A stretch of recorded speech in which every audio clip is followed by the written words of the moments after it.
Hello, it's Jimmy. I don't make car payments anymore. And I don't mean like I have them and I stopped and the cars got taken away. I mean, I don't make car payments. I don't fall into that game anymore. I pay cash for all the transportation needs that I have. I used to have car payments. I had them on a few vehicles over time. But once I realized that they were just kind of a waste and paying interest on used cars, because I never bought brand new cars, I didn't like it. So I stopped doing it. I won't do it on any future vehicles. And when I paid off the van, it was a really good feeling. And it freed up a bunch of cash so that I could save that money and use it for repairs or a replacement.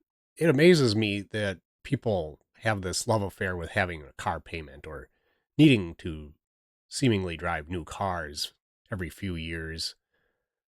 And then I'll talk to them and explain how I'm going on a trip. I'll be going away to Texas here in a couple days, and I would be taking one of my vehicles.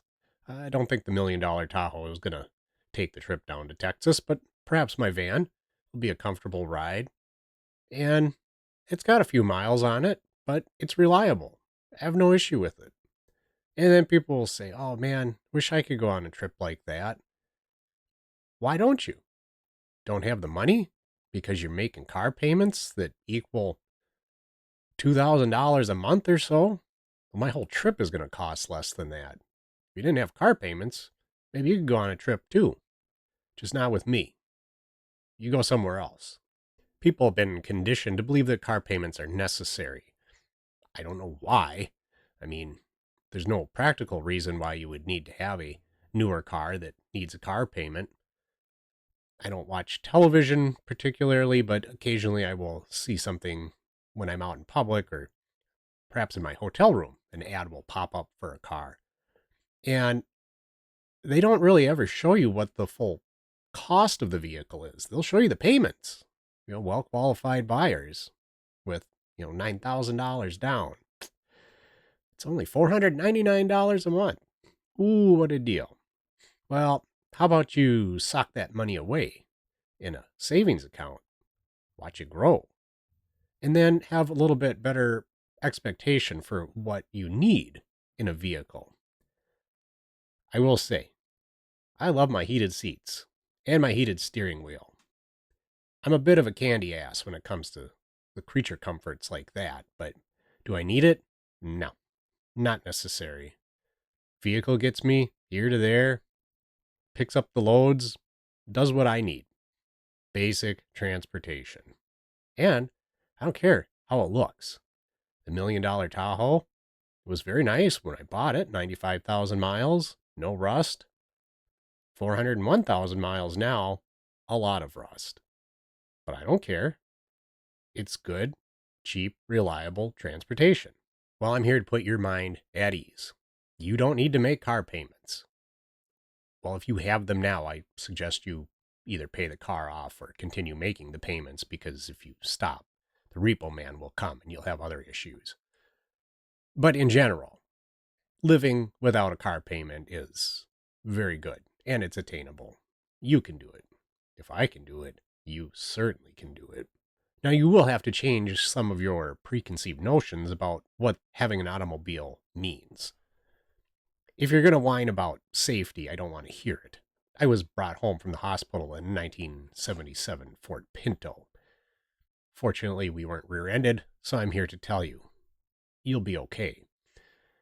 If the car was safe enough to be sold on U.S. roads when it was made, maybe 10 years ago or less, it's safe enough for you now. Reliability?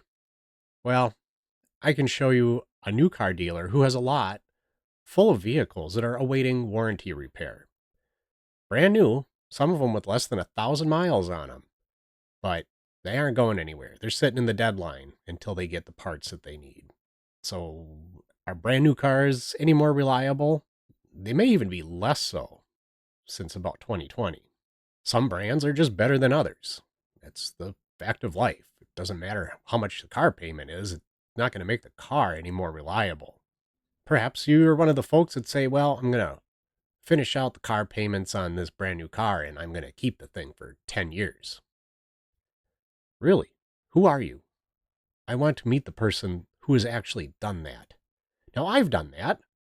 The $1 million Tahoe wasn't brand new when I got it, but I did that very thing. I made the payments on it for 5 years, and now the thing is 21 years old with 401,000 miles on it.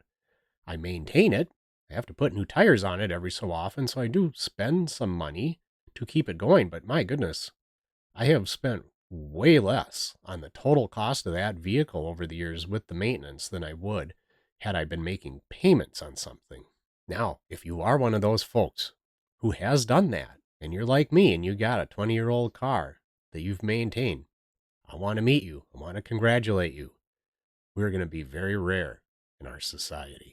Along my debt-free journey, I was fortunate that I wasn't drowning in car payments.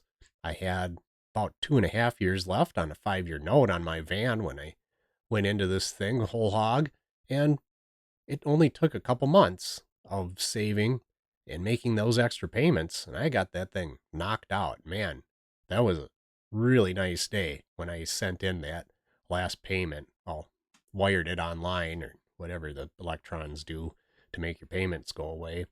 But it was pretty cool. Got a little card in the mail. It said no lien on this vehicle.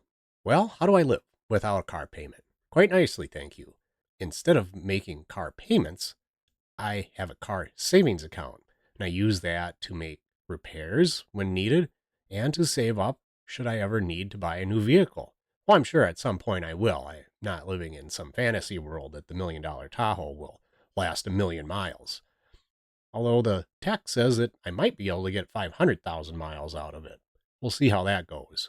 I believe that people probably do have the money to do what I'm doing, but they lack the mindset and the discipline to get out of that cycle of thinking that you need a new car, newer car, and car payments. You can just give that away in your mind. I think most people actually do have the money to do what I'm doing. They're just giving it away in the form of car payments. A lot of it has to do with your mindset and discipline. I think a lot of the garbage that's fed to us keeps saying, yeah, just, have the payments, live a lifestyle of, what you can afford per month to have the things you need. Although the things that you need and the things that you want often get intertwined. Again, I like my heated seats and heated steering wheel. Nice stuff. I don't need it. If I had to go buy a vehicle with cash today, I'm going to be a little bit more price conscious and say, well, how reliable is this thing?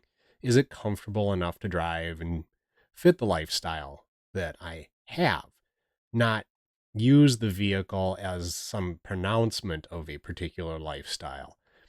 It's funny when I drive through some of the less affluent neighborhoods and I see in the driveway or usually out on the street because the garage is full of junk, a very nice vehicle that doesn't really seem to fit the surroundings, but they're making fat payments on that.